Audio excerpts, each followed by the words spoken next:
And welcome back. Today I have the vSeeBox. This is the V2 Pro, and kind of curious to see how it's going to work.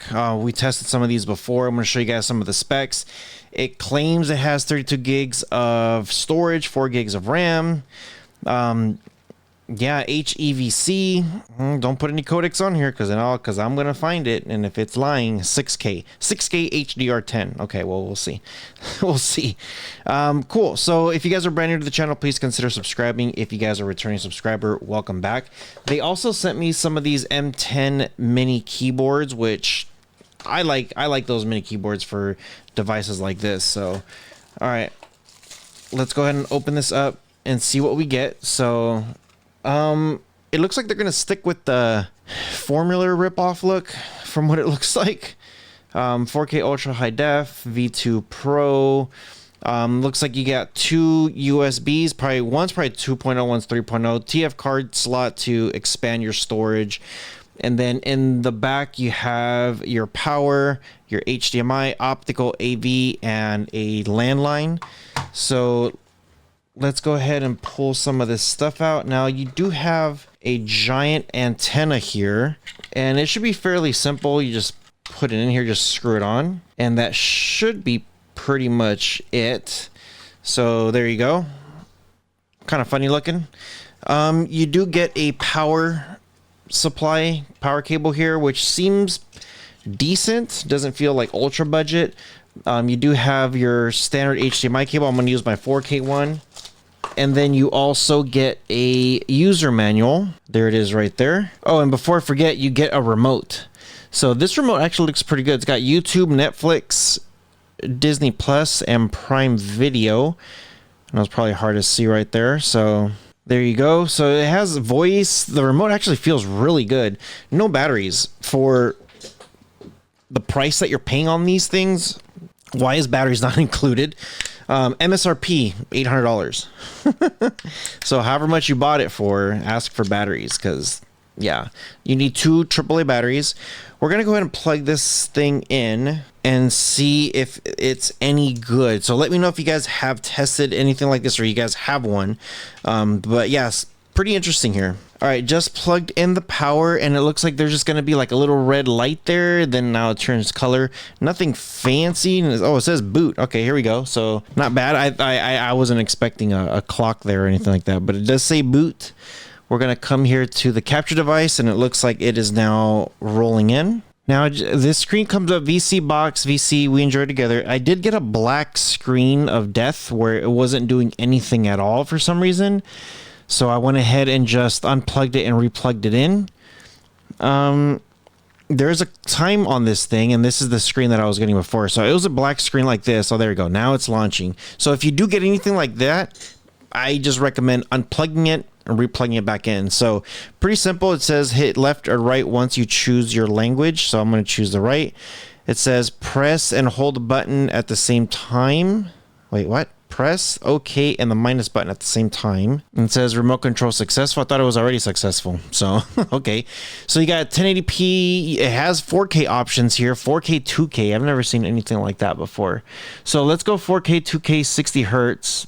And it says, okay, so we're gonna keep these settings. It says that this is the settings, and I have a 4K capture card, 4K cable, so everything should be good. Scale looks like it's a little bit small, so we're gonna just make it fill the screen.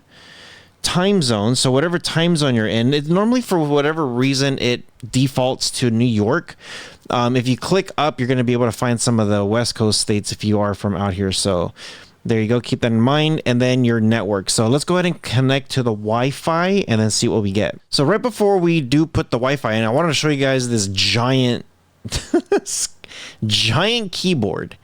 You have all the capital letters at the top, lowercase letters below that, numbers, and just yeah, it's a hot mess. So go ahead and put your password in, and let's see what we get. So once you do turn it on and you're connected, it's gonna say there's a system version update.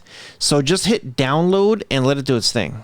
Okay, so I just went ahead and hit the back button because it was just sitting there forever, and I was like, is it gonna do anything or what? So I'm gonna hit next, or the right, and a little disclaimer.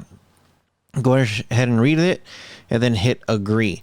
So settings complete, you can start using the box, hit OK, and there you go. So this looks exactly like the Formula device. It's got some apps here that you could download. It's got that down button to download stuff. So I'll let you guys go ahead and play with that. So what are the specs out of this device? Let's check this out. All right, so I just got IDA 64. It was a little bit of kind of hoops and fire, but not too bad. So let's go ahead and move my guy over here to this side.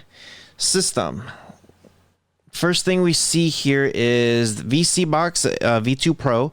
I think it was advertised as 32 gigs of internal storage, and you're left with about 24. Not bad. 4 gigs of RAM. Cool. Next one here is the CPU. You are running a quad core. This is all winner H313 and H616, and it is using the ARM Cortex A53, which not too bad.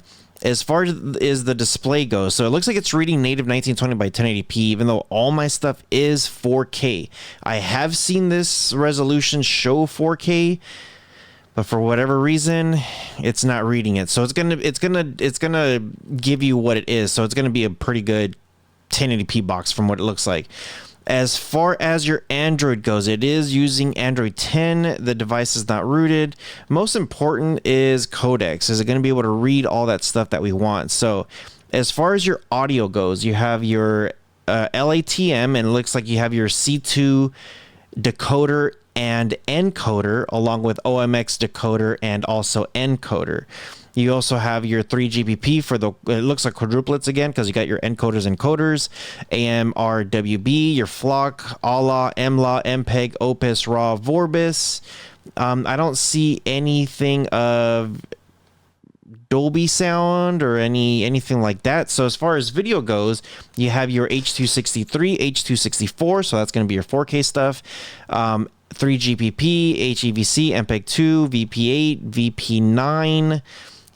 Looks like it's got a bunch of different decoders and coders for H263 and H264. H263 is just a solid 1080p. But it looks like it's got a bunch of stuff, and it's going to give you some of the very most basic stuff here. I thought the box did say, okay, so it does have HEVC. So it's going to play some pretty good, solid stuff. Nothing too crazy. So yeah, there it is. Let me know what you guys think. It has a lot of the good stuff in there that you're going to want.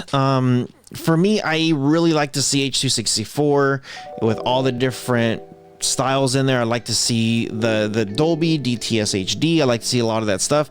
It looks like it's just pulling everything from Allwinner. So yeah, it looks decent. Not bad. It works smooth. Yeah, let me know what you guys think if you guys have tested any of this stuff out. I know the biggest thing is some of those apps that it comes with, so keep that in mind when you guys are testing this stuff out. Yeah, with all that being said, you guys take care of each other, and I'll see you guys in the next one.